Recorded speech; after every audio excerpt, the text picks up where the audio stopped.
Hello my dear student. हमारे YouTube channel AK Shiksha निकेतन में आप लोगों का बहुत बहुत स्वागत है।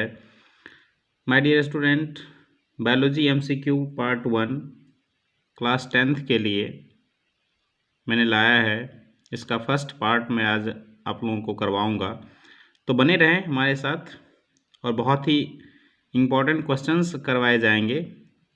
तो आप अपनी तैयारी का जांच कर सकते हैं कि कितना ऑब्जेक्टिव आपको सही ढंग से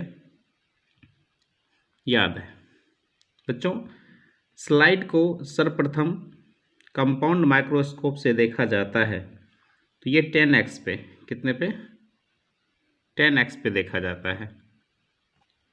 दूसरा क्वेश्चन है हमारा कि हृदय से रुधिर को संपूर्ण शरीर में पंप किया जाता है, तो बच्चों इसका आंसर होगा निलय द्वारा। क्या होगा? निलय द्वारा। ठीक है। ECG का पूरा नाम है इलेक्ट्रिक कार्डियोग्राम या इलेक्ट्रोकार्डियोग्राम या इलेक्ट्रो कॉर्पोरेशन ग्राम या इनमें से कोई नहीं। तो बच्चों इसका होता है इलेक्ट्रोकार्डियोग्राम। इसे याद रखिएगा, बहुत इंपॉर्टेंट क्वेश्चन है। ठीक है। मैग्नीशियम पाया जाता है, तो बच्चों प्रकाश संश्लेषण प्रक्रिया में पौधों में पाया जाता है। पौधे के हरी पत्तियों में हरित लवक पाया जाता है और उसमें मैग्नीशियम पाया जाता है, जिसकी वजह से पौधों में एक कैपेसिटी होती है कि वह सूर्य के प्रकाशीय ऊर्जा को रासायनिक ऊर्जा में बदल सके। ठीक। पांचवा क्वेश्चन है कि निम्न में से किसे कोशिका का ऊर्जा मुद्रा के रूप में जाना जाता है? बच्चों ATP, जिसका पूरा नाम एडिनोसिन ट्राइफॉस्फेट होता है। क्या होता है? A से एडिनोसिन, T से ट्राई, P से फॉस्फेट। ठीक है। पादप में जाइलम उत्तरदायी है, तो जौ से जाइलम, जौ से जल। बच्चों पादप में जाइलम जल के वहन के लिए उत्तरदायी है और जाइलम जो है नीचे से ऊपर की ओर कार्य करता है। ठीक है। हमारा अगला क्वेश्चन है, पत्तियों में गैसों का आदान प्रदान कहाँ से होता है? तो बच्चों पत्तियों में गैसों का आदान प्रदान रंध्र, जिसको हम इंग्लिश में एस्टोमाटा भी कहते हैं। ठीक है, रंध्र यानी एस्टोमाटा से होता है। एक और क्वेश्चन बार बार रिपीट होता है बच्चों कि पेड़ पौधे के पत्तियों पर पाए जाने वाले हम छिद्र को क्या कहते हैं? तो पत्तियों पर पाए जाने वाले छिद्र को हम रंध्र या एस्टोमाटा कहते हैं। ठीक है, ये भी क्वेश्चन याद रखोगे साथ ही साथ। अगला क्वेश्चन है, रक्त का कौन सा अवयव घायल स्थान से रक्त स्राव के मार्ग को रक्त को थक्का बनाकर अवरुद्ध कर देता है? ठीक है, तो बच्चों रक्त को थक्का बनाने वाला क्या होता है? प्लेटलेट्स होता है। क्या होता है? तो प्लेटलेट्स जो है खून को थक्का बनाने में मदद करता है। साथ ही साथ बच्चों ये भी याद रखोगे कि विटामिन K जो है खून को थक्का बनाने में मदद करता है। ठीक। ऑक्सीजन जो है बच्चों ये एक हार्मोन है। क्या है? ऑक्सीजन एक हार्मोन है। ऑक्सीजन जिबरेलिन पादप में पौधे के लिए वृद्धि हार्मोन की तरह कार्य करता है। ठीक है। तो द्विखंडन होता है बच्चों। अमीबा में द्विखंडन और बहुखंडन दोनों होता है, तो हम क्या कहेंगे? द्विखंडन होता है अमीबा में। ठीक। उसके बाद इथाइल अल्कोहल किस प्रकार के श्वसन में बनता है? बच्चों किण्वन जो एक अवायवीय श्वसन है उसमें क्या बनता है? इथाइल अल्कोहल का निर्माण होता है। ठीक। उसके बाद नेक्स्ट क्वेश्चन है हमारा,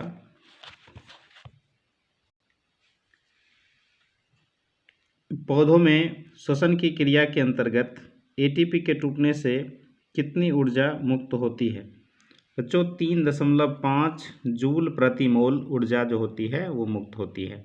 ये क्वेश्चन 13 नंबर क्वेश्चन बहुत ही ज़्यादा इंपॉर्टेंट है कि प्रकाश संश्लेषण की क्रिया में ऑक्सीजन कहाँ से निकलता है? ठीक है, तो ये जल से। किससे निकलता है? जल से। बहुत ही ज़्यादा इंपॉर्टेंट क्वेश्चन है बच्चों, देखो ये बिहार बोर्ड 2013 में भी पूछा गया है। ठीक है, याद रखोगे पौधों में प्रकाश संश्लेषण की क्रिया में ऑक्सीजन कहाँ से मुक्त होती है? तो जल से होती है। बच्चों ये ऑब्जेक्टिव की सीरीज है, इसलिए हम इसमें ज़्यादा ठीक है फोकस नहीं करेंगे। वैसे आपको हम प्रकाश संश्लेषण के लिए CO2 जरूरी है, पत्ती हरित लवक जरूरी है, और साथ ही साथ प्रकाश संश्लेषण की प्रक्रिया से जल से ऑक्सीजन उत्पन्न होती है। ठीक है, ये सब सिद्ध करेंगे तो वहाँ से आप देख लेना। ठीक है, अभी फ़िलहाल ऑब्जेक्टिव पे फोकस करते हैं, समय कम है। अब हमारा अगला क्वेश्चन है कि स्वपोषी के लिए क्या ज़रूरी है?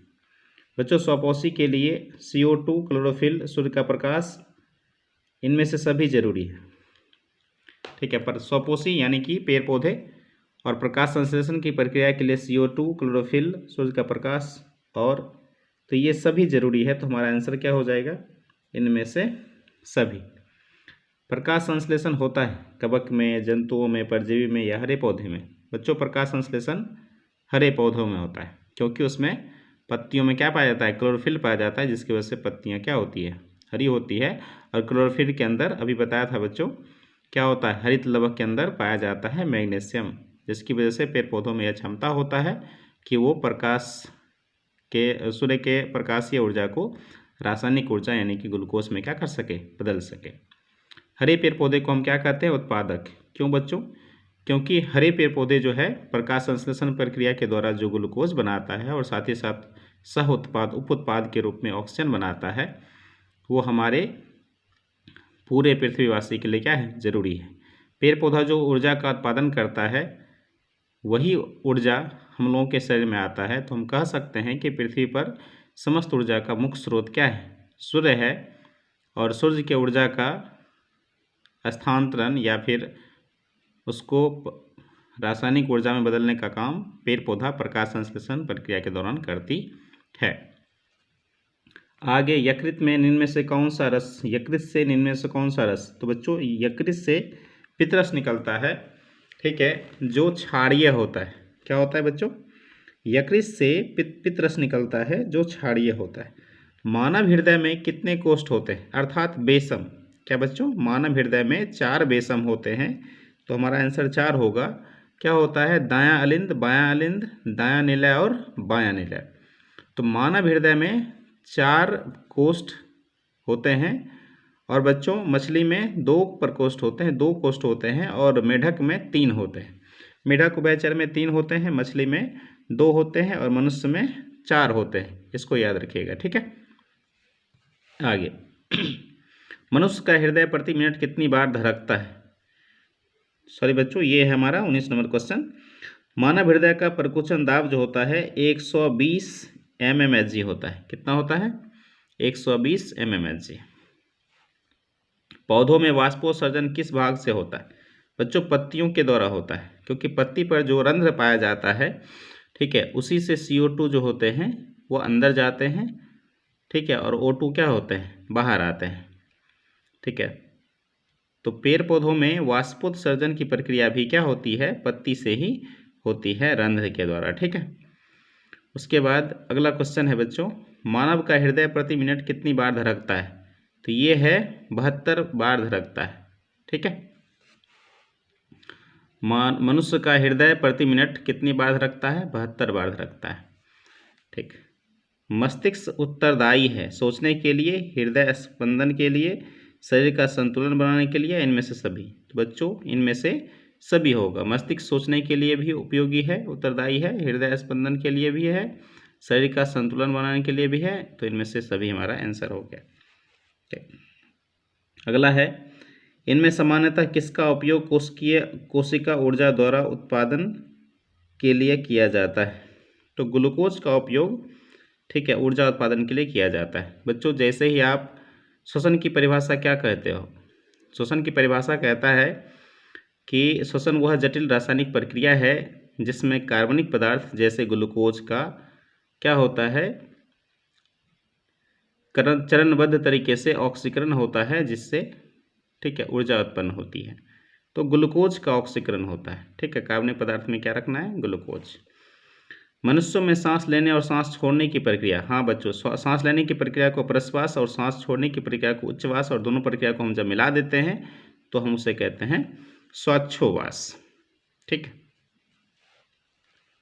उसके बाद निःश्वास, जब हम सांस को छोड़ते हैं, ठीक है, निःश्वास जब हम सांस छोड़ते हैं यानी कि उच्छ्वास में जो गैस निकलती है उसमें कौन सी गैस होती है? तो वो गैस हमारी CO2 होती है। लेते हैं हम ऑक्सीजन और छोड़ते हैं CO2। ठीक। प्रकृति में ऑक्सीजन का संतुलन, बहुत इंपॉर्टेंट क्वेश्चन है बच्चों। प्रकृति में ऑक्सीजन का संतुलन जो है वो प्रकाश संश्लेषण प्रक्रिया के द्वारा बना होता है। क्यों बच्चों? प्रकाश संश्लेषण की प्रक्रिया द्वारा पेड़ पौधे जो होते हैं अपना ग्लूकोज बनाते हैं, और साथ ही साथ सह उत्पाद, प्रकाश संश्लेषण का सह उत्पाद क्या होता है? ऑक्सीजन होता है। प्रकाश संश्लेषण का सह उत्पाद ऑक्सीजन होता है, और ऑक्सीजन पेड़ पौधा बनाती है जो हम लोग लेते हैं, और हम लोग जो श्वसन के द्वारा CO2 छोड़ते हैं, निश्वास में हम लोग जो CO2 छोड़ते हैं उसको पेड़ पौधा ग्रहण कर लेती है। तो इस तरह से हमारे पूरे वायुमंडल में ऑक्सीजन और गैसों का जो मात्रा है, गैसों का जो संतुलन है वो बना रहता है। ये किस प्रक्रिया के द्वारा? प्रकाश संश्लेषण प्रक्रिया के द्वारा। रक्त इनमें से किसकी उपस्थिति के कारण लाल होता है? बच्चों ये बचपन से ही आप पढ़ते आ रहे होंगे। हीमोग्लोबिन की उपस्थिति के कारण रक्त क्या होता है? लाल होता है। 28 नंबर क्वेश्चन है बच्चों हमारा कि इनमें से कौन प्रकाश संश्लेषी अंगक है? बच्चों यहाँ पे दो क्वेश्चन बहुत इंपॉर्टेंट पूछे जाते हैं। अंगक और अंग में अंतर है बच्चों। प्रकाश संश्लेषी अंग अगर पूछेगा तो पत्ती बोलना, प्रकाश संश्लेषी अंग पूछेगा तो पत्ती बोलना है, लेकिन यहाँ अंगक पूछा जा रहा है, प्रकाश संश्लेषी अंगक, तो हम क्या बोलेंगे? हरित लवक। ठीक है, प्रकाश संश्लेषी अंग पूछा जाता तो हम पत्ती बोलते, लेकिन प्रकाश संश्लेषी अंगक पूछा जा रहा है इसलिए हम आंसर हमारा क्या होगा? हरित लवक। ठीक। वायुमंडल बहुत इंपॉर्टेंट क्वेश्चन है, बहुत बार पूछा गया है। हमारे वायुमंडल में जो है CO2 की गैस की मात्रा कितनी है? तो बच्चों 0.03%। 0 और 3.3 के बीच में एक ही जीरो है, इस पे ध्यान रखना है। और बच्चों भूपर्पट्टी के अंदर, भूमि के अंदर CO2 गैस की मात्रा 0.02% होती है। ये आंसर होगी भूपर्पट्टी में, लेकिन हमको पूछा जा रहा है वायुमंडल में, तो वायुमंडल में CO2 की मात्रा जो होती है 0.03% होती है, याद रखोगे। गर्हनी जो है, गर्हनी छोटी आंत का भाग है। बच्चों गर्हनी का कितना भाग होता है? 3 भाग होता है। छोटी आंत का 3 भाग होता है, गर्हनी, इलियम और जेजुनम। तो यहाँ पूछा जा रहा है गर्हनी किसका भाग है? तो गर्हनी छोटी आंत का भाग है। एक बात और याद रखोगे बच्चों, हमारे आहार नाल का सबसे लंबा भाग कौन सा होता है? छोटी आंत ही होता है, जिसकी लंबाई, आहार नाल की कुल लंबाई 8 से 10 मीटर होती है, और छोटी आंत की कुल लंबाई 6 से 8 मीटर तक की होती है। ठीक है, तो हम कह सकते हैं कि बच्चों ये छोटी आंत की लंबाई जो होती है आहार नाल में सबसे बड़ी होती है। ठीक। हरे पौधों में पोषण की कौन सी विधि पाई जाती है? तो हरे पौधों में स्वपोषण पाया जाता है। क्यों? क्योंकि उसमें प्रकाश संश्लेषण अभिक्रिया हो जाता है। ठीक है, तो हरे पौधों में स्वपोषण पाया जाता है। अमीबा जो होता है वो कैसा जीव है बच्चों? अमीबा जो है एक प्राणी संभोजी जीव है।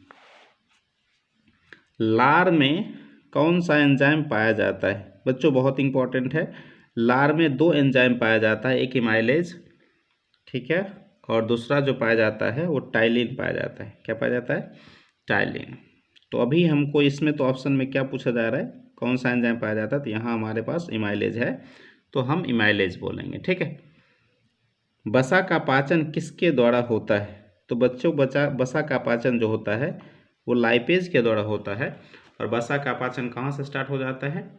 अमाश से ही वसा का पाचन स्टार्ट हो जाता है। और वसा का पाचन जो है कौन करता है? लाइपेज के द्वारा होता है। ठीक है। मनुष्य में पाचन की क्रिया कहाँ से आरंभ होती है? बच्चों आरंभ तो मुख से होती है, और यही क्वेश्चन भी पूछा जा रहा है। और पाचन की क्रिया खत्म कहाँ होती है, पूर्ण कहाँ होती है? वो छोटी आंत में होती है। क्या होती है? छोटी आंत में। ठीक है, तो ये हो गया। अगला, किस पाचक रस के प्रभाव से अमाश में दूध थक्का सा जम जाता है?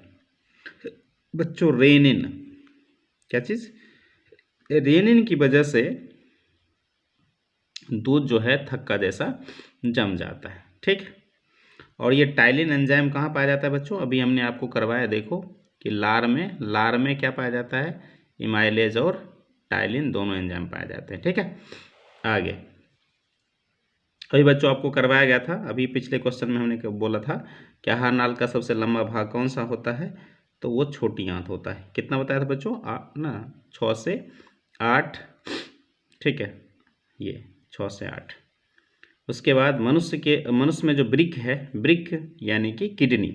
ठीक है, किडनी सही रहता है बच्चों तो शरीर में उत्सर्जी पदार्थ यानी जो अनुपयोगी पदार्थ है जिसका हमारे शरीर में कोई यूज नहीं है, वो पदार्थ शरीर से बाहर निकाल दी जाती है, तो उसको हम क्या कहते हैं? उत्सर्जन कहते हैं। और ये किसके द्वारा होता है? किडनी के द्वारा होता है। ठीक है, किडनी यानी कि ब्रिक। आगे कहता है इनमें से कौन सा उत्सर्जी अंग?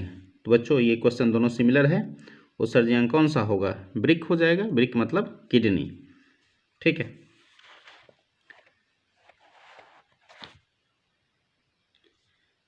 40 नंबर क्वेश्चन है, किस ग्रंथि के कारण त्वचा एक उत्सर्जी अंग है? बच्चों त्वचा में जो होता है स्वेद ग्रंथि पाया जाता है और एक तेलिया ग्रंथि पाई जाती है। हमारी जो त्वचा होती है ना, इसमें 2 ग्रंथि पाई जाती है, एक श्वेत ग्रंथि और एक तेलिया ग्रंथि। तेलिया ग्रंथि से तो तेल निकलता है। ठीक है, हमारा त्वचा जो तेलिया हो जाता है उसमें से तेल निकलता है और श्वेत ग्रंथि से पसीना निकलता है, और पसीना एक उत्सर्जी पदार्थ है। तो हम कह सकते हैं श्वेत ग्रंथि जिससे पसीना निकलती है, इस वजह से त्वचा जो है वो क्या है? एक क्या है? उत्सर्जी अंग है। ठीक है, किसकी वजह से? श्वेत ग्रंथि की वजह से। ठीक, मनुष्य में CO2 का उत्सर्जन किससे होता है? बच्चों हम जानते हैं कि हम जो ऑक्सीजन लेते हैं वो फेफड़ा में जाता है, और जब वो उधर से कोशिका में उपयोग हो जाता है तो सिरा जो है वो ऑक्सीजन को क्या करती है? हृदय तक, फेफड़ा तक ला देती है, और फेफड़ा जैसे ही हमारा पिचकता है तो CO2 क्या हो जाती है? बाहर आ जाती है। तो CO2 का उत्सर्जन किसके द्वारा होता है? फेफड़ा के द्वारा होता है। ठीक है, आगे अगला क्वेश्चन है कि इनमें से कौन सा पदार्थ अमोनिया के साथ मिलकर यूरिया बनाता है? ठीक, तो ये ऑक्सीजन है। ठीक है, हमारा 43 नंबर क्वेश्चन है, परागनलिका का बीजांड की ओर वृद्धि करना कैसा अनुवर्तन है? ठीक बच्चों, परागनलिका जो है इसका बीजांड की ओर ये रासायनिक अनुवर्तन है। क्या है? रसायनानुवर्तन है। और पेड़ पौधा की जो जड़ें होती है वो ज़मीन के अंदर जाती है, इसलिए उस वहाँ क्या होता है बच्चों? वहाँ भी रसायनानुवर्तन होता है। और पेड़ पौधे की जो जड़ें होती है वो नीचे की ओर जाती है, इसको गुरुत्वानुवर्तन बोलते हैं। और पेड़ पौधे की जो छीप होती है, शीर्ष होती है, शीर्ष भाग होती है, वो सूर्य के प्रकाश की ओर क्या करती है? गति करती है, उसको हम प्रकाश अनुवर्तन बोलते हैं। अगला, सजीव में निम्न में से कौन से परिक्रम पाए जाते हैं? बच्चों सजीव में श्वसन भी होती है, पोषण भी होती है, जनन भी होती है, तो इनमें से क्या हो जाएगा हमारा आंसर? सभी हो जाएगा। अमीबा में बहुत इंपॉर्टेंट क्वेश्चन, बहुत ही ज़्यादा इंपॉर्टेंट क्वेश्चन बच्चों, अमीबा अपना भोजन किसके द्वारा ग्रहण करता है? अमीबा अपना भोजन जो है वो कूटपाद के द्वारा क्या करता है? ग्रहण करता है। अमीबा के शरीर का कोई आकार नहीं होता है, और जैसे उसके शरीर ना मान लो इस तरह का क्या है उसका फिगर है, तो यहाँ पे अगर भोजन मिल गया, ठीक है, तो ये इसी को क्या करता है? इस तरह से बढ़ा के भोजन को अंदर ले लेता है, और ये जो अंग है जो बढ़ाता है उसी को हम क्या बोलते हैं? कूटपाद बोलते हैं, या पादाप भी बोलते हैं।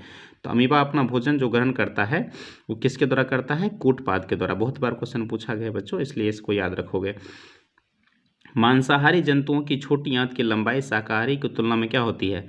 बच्चों मांसाहारी की कम होती है और शाकाहारी की क्या होती है? छोटी आंत थोड़ी बड़ी होती है। स्वाभाविक है बच्चों, आप जानते हो कि शाकाहारी जो है घास भूसा खाती है, और घास भूसा में जो होती है सेलुलोज होती है। क्या होती है?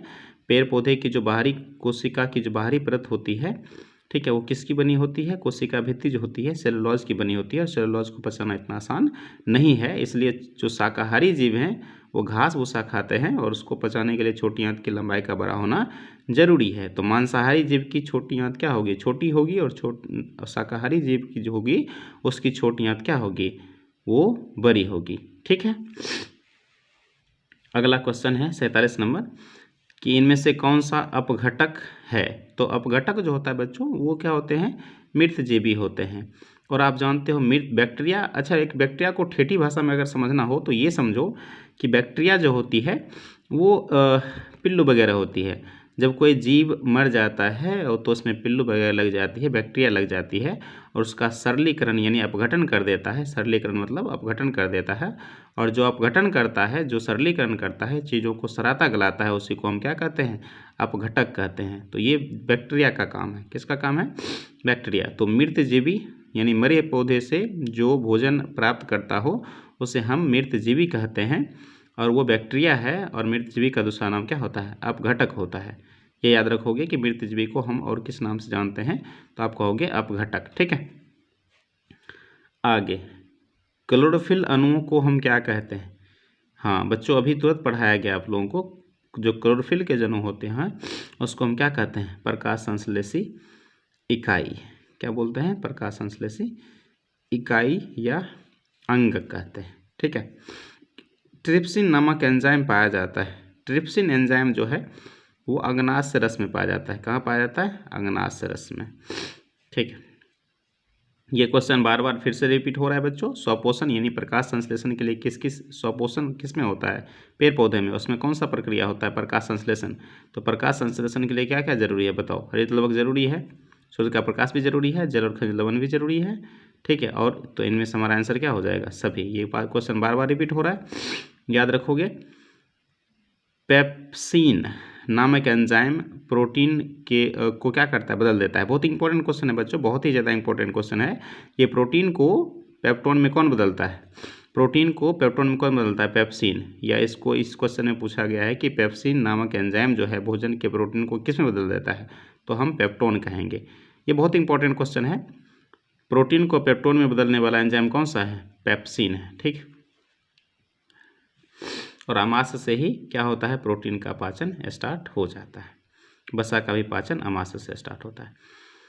कौन सा इनमें से कौन, निम्नलिखित में से कौन मनुष्य के मुख गुहा में पाए जाने वाली लाल ग्रंथि नहीं है। बच्चों पैरोटिड तो है, सबलिंगुअल और सबमैंडिबुलर ये दोनों है। पैरोटिड, सबलिंगुअल, सबमैंडिबुलर भी है। तो आंसर क्या हो जाएगा, ब्रूनर्स। ठीक है, ये मुंह में पाए जाने वाले लाड़ ग्रंथि नहीं। हमारे मुंह में 3 जोड़ी लाड़ ग्रंथि पाई जाती है और वो कौन कौन सा है, पैरोटिड, सबलिंगुअल और सबमैंडिबुलर। तो आंसर हमारा पूछा है इसमें से कौन लाड़ ग्रंथि नहीं है, तो ब्रूनर्स बोलेंगे। निःश्वास में हम जो गैस छोड़ते हैं, ठीक है, वो CO2 होती है और उसकी मात्रा में क्या होता है, किसका प्रतिशत मात्रा बढ़ा रहता है, CO2 की मात्रा बढ़ा रहता है। श्वसन की क्रिया में खाद्य पदार्थों का क्या होता है। मैंने बच्चों आपको हमने समझाया कि श्वसन की परिभाषा ही कहता है कि श्वसन वह प्रक्रिया है जिसमें कार्बनिक पदार्थ का क्या होता है, ऑक्सीकरण होता है, विघटन होता है।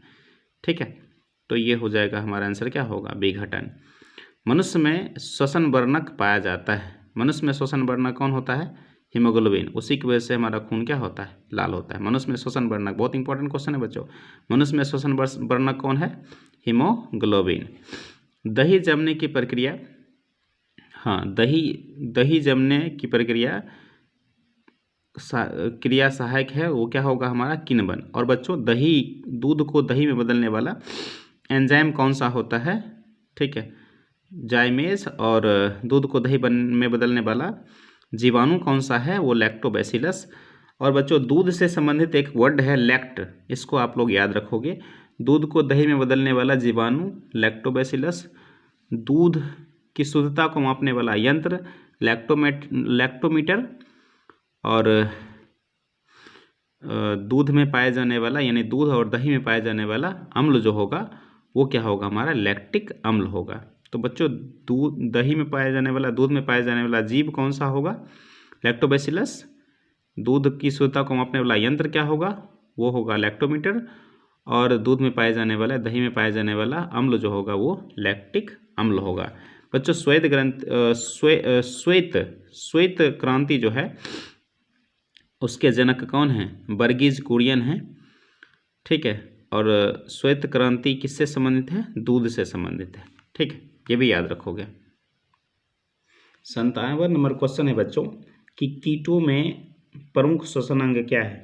तो वो होता है ट्रेकिया यानी कि श्वास नली। बच्चों ये चीज़ देखो, थोड़ा इसको याद करने की कोशिश करोगे, बहुत बार एग्जाम में पूछा गया है। ठीक है, प्राणियों में श्वसन अंग। ठीक है, तो प्रोटोजोआ जो होता है, प्रोटोजोअन्स जो होते हैं, ठीक है, उसका श्वसन अंग जो होता है वो क्या होता है, देह में ही कोई सामान्य क्या होता है, सतह होता है, देह पर ही कोई सामान्य सतह पाया जाता है जिससे हो जाता है। ठीक है, उसके बाद केचुआ, केचुआ का बहुत बार पूछा गया है। तो केचुआ का श्वसन अंग क्या होता है, शरीर की सतह से विसरण द्वारा केचुआ में क्या हो जाता है, केचुआ, केचुआ मतलब समझते हो, चाली, जोकटी। तो उसमें क्या होता है, सतह से ही, शरीर के सतह से ही विसरण द्वारा क्या होता है, श्वसन हो जाता है। उसके बाद ये मछली पूछा जाएगा, मछलियों में श्वसन कहाँ होता है, गलफरा यानी गिल से। देखते हो ना, मछली जो पानी से निकलती है तो अपने गलफरा को अप डाउन करते रहती है। तो वो क्या करती है, पानी में घुले हुए ऑक्सीजन का ही उपयोग करती है। ठीक है, सांस लेने में, और वो गलफरे में ही पानी ले लेती है और वहाँ से ऑक्सीजन ले लेती है और CO2 को फिर से गलफरा जब वहाँ फैलाती है तो छोड़ देती है। बिच्छू और मकड़ी में जो होता है वो क्या होता है, पुस्तक फुफ्फुस होता है, जिसको हम बुक लंग्स भी कहते हैं। ठीक है, ये इंपॉर्टेंट है कि कीटों में कहाँ से होता है। तो कीटों में अभी क्वेश्चन पूछा गया था बच्चों, बिहार बोर्ड बहुत बार पूछा है। कीटों में श्वसन अंग जो होता है वो श्वास नली यानी कि ट्रेकिया होता है। ठीक है, मोलस्का जो होता है वो टिनिडिया होता है मोलस्का में। और उसके बाद ये हमारा मछलियाँ, मैंने फिर से लिखा है, तो मछलियों में क्या होता है बच्चों, गल्फ्रा यानी गिल्स से होता है। मछली में क्या होता है, गल्फ्रा यानी गिल्स श्वसन अंग होता है। और स्तनधारी यानी वर्ग मेमेलिया में हम लोग आ जाते हैं। ठीक है, और जिसको स्तन होता है, छाती होता है, जो अपने बच्चे को दूध पिलाती है। ठीक है, तो उसमें श्वसन अंग जो होती है, ठीक है, वो क्या होती है, फेफड़ा होती है। ठीक है, जैसे कि सांप। अच्छा, सांप के बारे में आप कैसे याद रखोगे, तो देखो इसको याद रखने का एक ट्रिक है। फिलहाल तो आप ऐसे समझ लो कि जिस तरह आप नागिन मूवी देखे हो, तो नागिन मूवी में क्या देखते हो, इंसान जो है वो कभी सांप बन जाता है, सांप जो है कभी इंसान बन जाता है। तो इंसान, मनुष्य का जो श्वसन अंग होगा वही सांप का भी क्या होगा, श्वसन अंग होगा। तो मनुष्य का श्वसन अंग फेफड़ा है, मछली का श्वसन अंग गलफरा है यानी गिल्स है। ठीक है, उसके बाद ये पूछा जाता है कीट का श्वसन अंग क्या है, श्वास नली या ट्रेकिया है। ठीक है, उसके बाद मकड़ियाँ और बिच्छू का जो होता है वो पुस्तक फुफ्फुस होता है। उसके बाद केचुआ यानी जोकटी, उसका श्वसन अंग क्या होता है, उसका श्वसन अंग होता है क्या चीज़, शरीर की सतह से ही विसरण द्वारा होता है। केचुआ और कछुआ में फर्क है बच्चों, केचुआ जो होता है जोकटी होता है, और कछुआ जो होता है वो तो आपने देखा होगा। तो हम लोगों जैसा कछुआ में भी श्वसन अंग क्या होता है, फेफड़ा से ही होता है। ठीक है, कछुआ में श्वसन अंग कहाँ होता है, फेफड़ा से होता है। ठीक, कहता है इनमें से कौन सा यौगिक कोशिकाओं में रासायनिक ऊर्जा का सार्वजनिक वाहक है। बहुत इंपॉर्टेंट है बच्चों ये भी। ATP, जिसका नाम है एडिनोसिन ट्राइफॉस्फेट, कभी कभी आपको ऑब्जेक्टिव में पूछ लिया जाता है।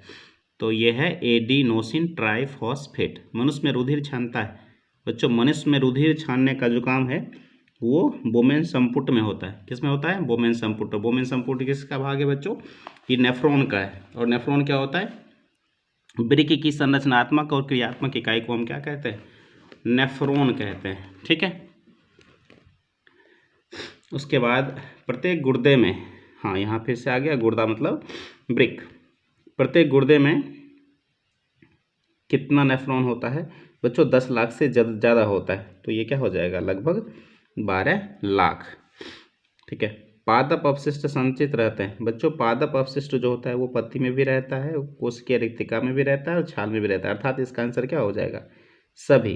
पेड़ पौधे जो अपना भोजन करते हैं और उससे जो बच जाता है उसको क्या करते हैं, वो अपनी छाल में, पुरानी छाल में या फिर पत्ती में या कोशिकीय रिक्तिका में क्या करती है, संचित करके रख देती है। जैसे ही पतझड़ आता है, पत्ता झड़ जाता है, ठीक है, छाल वगैरह जो होता है वो सूख जाता है। तो इस तरह से पेड़ पौधे जो है अपशिष्ट पदार्थ से क्या करता है, छुटकारा पा लेता है। अब यहाँ पे क्वेश्चन है कि मनुष्य में कौन सा अंग उत्सर्जी अंग नहीं है। तो बच्चों फेफड़ा में से आप जानते हो CO2 बाहर आता है। ठीक है, यकृत अशुद्ध रक्त, और वृक्क से तो जानते ही हो, टॉयलेट। तो यहाँ से हमारा आंसर क्या हो जाए, अंगनाश। अंगनाश जो है वो उत्सर्जी अंग नहीं है। डायलिसिस मशीन द्वारा रक्त के शुद्धिकरण की प्रक्रिया को हम क्या कहते हैं, हीमोडायलिसिस। क्या कहते हैं, हीमोडायलिसिस कहते हैं। अगला क्वेश्चन है, सामान्यतः ग्लोमेरुलर फिल्ट्रेट में निम्न में से कौन सा पदार्थ उपस्थित नहीं होता है? तो बच्चों उसमें क्या होता है? एल्ब्यूलिन उपस्थित नहीं होता है। जीवों के शरीर में उपचायी क्रियाओं के दौरान फलस्वरूप जो अपशिष्ट पदार्थ होता है उसको शरीर से बाहर निकालने की प्रक्रिया हमने बच्चों बताया था। वो उपापचय क्रिया के दौरान हमारे शरीर में जो भी पदार्थ बन जाते हैं, अपशिष्ट पदार्थ बन जाते हैं, उसको शरीर से बाहर निकालने की प्रक्रिया को ही हम क्या कहते हैं? उत्सर्जन कहते हैं। ठीक, आगे है कि इनमें से कौन सा प्रोटीन एवं एमिनो अम्ल यूरिया के विखंडन से बनता है? बच्चों यूरिया के विखंडन से यूरिक अम्ल, अमोनिया, यूरिया ये सब बनता है। ठीक है, प्रोटीन और एमिनो अम्ल के विखंडन से यूरिक अम्ल, अमोनिया, यूरिया ये सब बनता है। ठीक है, एटीपी में कितने फॉस्फेट अणु होते हैं? बहुत अच्छा क्वेश्चन पूछा गया। एटीपी में फॉस्फेट की संख्या कितनी होती है? 3 होती है। ठीक,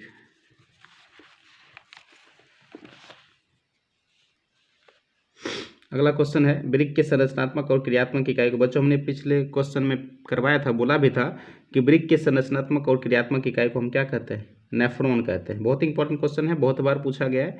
वृक्क के संरचनात्मक और क्रियात्मक इकाई को हम क्या कहते हैं? नेफ्रॉन कहते हैं। बोमेन संपुट एवं ग्लोमेरुलस को सम्मिलित रूप से हम क्या कहते हैं? मेलपिगियन कोष कहते हैं। ये भी क्वेश्चन इंपॉर्टेंट है। जब आपको हम पढ़ाएंगे नेफ्रॉन का सचित्र वर्णन, तब उसमें पढ़ाएंगे मेलपिगियन कोष क्या होता है। फिलहाल आप ये जान लो कि बोमेन संपुट और ग्लोमेरुलस को कुल मिलाकर हम क्या कहते हैं? मेलपिगियन कोष कहते हैं। मानव के 10 ml रक्त में उपस्थित यूरिया की मात्रा कितनी होती है? बच्चों ये 30 mg होती है। कितना होती है? 30 mg। मनुष्य के प्रत्येक वृक्क नलिकाओं की लगभग संख्या कितनी होती है? 1 मिलियन होती है। एक वृक्क में लगभग 1 मिलियन हो जाती है। पौधों के उत्सर्जी पदार्थ कौन कौन से हैं? बच्चों पौधे के उत्सर्जी पदार्थ गोंद भी हैं, टेनिन भी हैं, रेजिन भी हैं। तो अर्थात इनमें से क्या हो जाएगा? सभी हो जाएगा। पौधे का उत्सर्जी का पदार्थ क्या है? गोंद, टेनिन, रेजिन, इनमें से सभी। छोटी आंत में भोजन के पाचन में इनमें से किस रस की भूमिका होती है? बच्चों छोटी आंत में जो भोजन का पाचन होता है उसमें पित्त रस भी भूमिका निभाती है, आंत रस भी निभाती है, अग्नाशय रस भी निकालती है। अर्थात हम कह सकते हैं कि छोटी आंत में भोजन के पाचन के लिए क्या क्या जरूरी है? पित्त रस, अग्नाशय रस, आंत रस, ये सब के सब क्या है? जरूरी हैं। ठीक, वह विधि जिसमें पोषक पदार्थ को ग्रहण कर उनका उपयोग वृद्धि एवं जनन के लिए करते हैं उसे क्या कहते हैं? बच्चों ये तो पोषण है ना। हम क्या करते हैं? भोजन को, पोषक तत्व को भोजन के रूप में ग्रहण करते हैं और उसका उपयोग हम क्या करते हैं? वृद्धि में, जनन में या विभिन्न प्रक्रियाओं में, हम जैविक प्रक्रिया में करते हैं, उसको हम क्या कहते हैं? पोषण। ठीक है, अमास में भोजन के गाढ़े, अमास में जो हमारा भोजन होता है, कभी लाई बना के फन्ना साटे हो तो वो गाढ़ा लाई जो होता है ना वैसा बन जाता है। तो उस भोजन को हम दूसरा नाम क्या देते हैं? उसको हम कहते हैं कायम कहते हैं। और छोटी आंत में बच्चों भोजन जो होता है वो कैसा हो जाता है? वो थोड़ा और ज़्यादा पतला होता है, उसको हम चाइल कहते हैं। तो अमास में कैसा होता है? कायम, जो गाढ़े लाई की तरह होती है। ठीक है, हमारा भोजन हो जाता है। इनमें से अमीबा में, ये क्वेश्चन फिर से रिपीट हो रहा है, अमीबा में पोषण का अंतःग्रहण, भोजन को ग्रहण करने के लिए अमीबा में कौन सा अंग होता है? वो कूटपाद होता है। ठीक है, ग्लाइकोसिस की प्रक्रिया संपन्न होती है। बच्चों ग्लाइकोसिस हमारा श्वसन जो है उसकी पहली प्रक्रिया जो होती है वो कोशिका द्रव में होती है और उसको हम ग्लाइकोसिस कहते हैं। तो ग्लाइकोसिस की प्रक्रिया कहाँ संपन्न होती है? कोशिका द्रव में। ठीक है, हम श्वसन की पढ़ेंगे बच्चों, आगे हम पढ़ाएंगे। फिलहाल तो आप ये ऑब्जेक्टिव तैयार करो। मनुष्य में सांस लेने और सांस छोड़ने की प्रक्रिया, हमने बताया था बच्चों, मनुष्य में सांस लेने की प्रक्रिया प्रश्वास और सांस छोड़ने की प्रक्रिया को हम उच्छ्वास कहते हैं। इस दोनों को मिलाकर हम क्या बोलते हैं? श्वासोच्छ्वास बोलते हैं। मानव हृदय में फिर से आ गया क्वेश्चन बच्चों, मानव हृदय में कितने कोष्ठ होते हैं? 4 कोष्ठ होते हैं। और मछली में कितने होते हैं? 2 होते हैं। और उभयचर मेढक में कितने होते हैं? 3 कोष्ठ होते हैं। तो मानव में दायां अलिंद, बायां अलिंद, दायां निलय, बायां निलय 4 कोष्ठ होते हैं। मछली में 2 कोष्ठ होते हैं और मेढक में 3 कोष्ठ होते हैं, याद रखोगे। युगलिना में भोजन के परिवहन हेतु कौन सी प्रक्रिया उत्तरदायी है? तो युगलिना में बच्चों विसरण होती है। क्या होती है? विसरण होती है। एक कोशिकीय शैवाल में जल का परिवहन किसके द्वारा होता है? तो जल का परिवहन विसरण के द्वारा होता है। उसके शरीर में एक कोशिका है ही, तो किसके अंग के द्वारा होगा? तो एक कोशिकीय शैवाल में क्या होता है? विसरण द्वारा जल का परिवहन हो जाता है। रक्त का रंग लाल हीमोग्लोबिन की वजह से होता है बच्चों। रक्त का रंग जो होता है लाल होता है, किसकी वजह से? हीमोग्लोबिन की वजह से होता है। इनमें से निम्न में पौधों में जल संवाहक ना, तो पौधों में बच्चों जल, जौ से जल, जौ से जाइलम याद रखोगे। फलों में भोजन का परिवहन करती है और जाइलम जल का परिवहन करती है। ठीक है, ये याद रखोगे। हमारा अगला क्वेश्चन है बच्चों कि रक्त में उपस्थित कौन सी कणिकाएं श्वसन के लिए जरूरी है। तो बच्चों रक्त में लाल रक्त कण होता है जिसके अंदर हीमोग्लोबिन होता है जो काफ़ी जरूरी है श्वसन के लिए। ठीक है। शरीर में रक्त पट्टिकाणु का मुख्य काम क्या है। रक्त पट्टिकाणु यानी कि प्लेटलेट्स का मुख्य काम है बच्चों खून को थक्का बनाना। ठीक है। फाइब्रिनोजन, हाँ, अगर हमारे प्लाज्मा में से फाइब्रिनोजन को हम क्या करें, हटा दें, तो उसको हम सीरम कहते हैं। बहुत इंपॉर्टेंट क्वेश्चन है बच्चों, बहुत बार पूछा गया है, याद रखोगे कि प्लाज्मा के अंदर से फाइब्रिनोजन को हटा दें तो हम उसे क्या कहते हैं, सीरम कहते हैं। रक्त में हल्के व पीले रंग के जो चिपचिपे पदार्थ होते हैं उसको हम क्या कहते हैं, प्लाज्मा। खून में ऊपर में देखोगे पीला पीला भाग होता है, उसको हम प्लाज्मा कहते हैं। ठीक है। फुफ्फुस शिराएं हृदय से किस बेसम में खुलती है। बच्चों ये दायां अलिंद में खुलती है। शिरा का काम है अशुद्ध रक्त को वापस फेफड़ा तक लाना, लेकिन फुफ्फुस शिरा का काम है शुद्ध रक्त का परिवहन करना। ठीक है। मनुष्य में खून को थक्का बनाकर शरीर की मनुष्य में रक्षा तंत्र का जो काम करता है, रोग से लड़ने की क्षमता प्रदान करती है ल्यूकोसाइट। ठीक है। और उसके बाद लाल रक्त कणिका का काम है श्वसन के लिए जरूरी है, और खून को थक्का बनाने के लिए कौन जरूरी है, रक्त पट्टिकाणु। ठीक। वह यंत्र जो रक्तदाब को मापती है उसको हम क्या बोलते हैं, स्फिग्मेनोमीटर कहते हैं। ठीक। शुद्ध रक्त को हृदय से विभिन्न भागों में ले जाने का काम धमनी करता है, और अशुद्ध रक्त को विभिन्न अंगों से हृदय तक लाने का काम सिरा करता है। ठीक। उसके बाद क्या है, उत्तक कोशिकाओं के बीच उपस्थित WBC सहित रक्त प्लाज्मा को हम क्या कहते हैं। ठीक है, तो इनमें से सभी हो जाएगा बच्चों। मानव में लाल रक्त कण में अनुपस्थित होता है। बच्चों मानव के लाल रक्त कण में क्या होता है, ठीक है, केंद्रक नहीं होता है। क्या नहीं होता है, केंद्रक नहीं होता। मानव के लाल रक्त कण में केंद्रक नहीं होता है, ये याद रखोगे। उसके बाद मानव हृदय, ये क्वेश्चन फिर से रिपीट हो रहा है। मानव हृदय का औसत परकुचन दाब जो होता है 120 mmHg होता है। पौधों में जल के लिए क्या होता है, जैलम होता है, ये क्वेश्चन हो चुका है। वाष्पोत्सर्जन, अगला क्वेश्चन है बच्चों कि पौधों में निर्मित भोजन का एक अंग से दूसरे अंग में जाने की प्रक्रिया क्या कहलाती है, परिवहन कहलाती है। संवहन बंडल का उत्तक कौन सा नहीं है। बच्चों इसमें जो है जाइलम फ्लोएम तो है ही, 40 नलिकाएं हैं, तो आंसर क्या होगा, पेलिसेट नहीं है। यूरिया रक्त में कहाँ से प्रवेश करता है। बच्चों यूरिया रक्त में यकृत से प्रवेश करता है। वृक्क किस जैव प्रक्रम का हिस्सा है। बार बार क्वेश्चन रिपीट हो रहा है, वृक्क जो है उत्सर्जन का हिस्सा है। रेजिन, बहुत इंपॉर्टेंट क्वेश्चन है बच्चों। रेजिन किस पदार्थ का उत्सर्जित पदार्थ है, ये चीड़ का है। किसका है, चीड़ का उत्सर्जित पदार्थ है। ठीक है। पादप अवशेष संचित रहते हैं। पादप अवशेष जो संचित रहते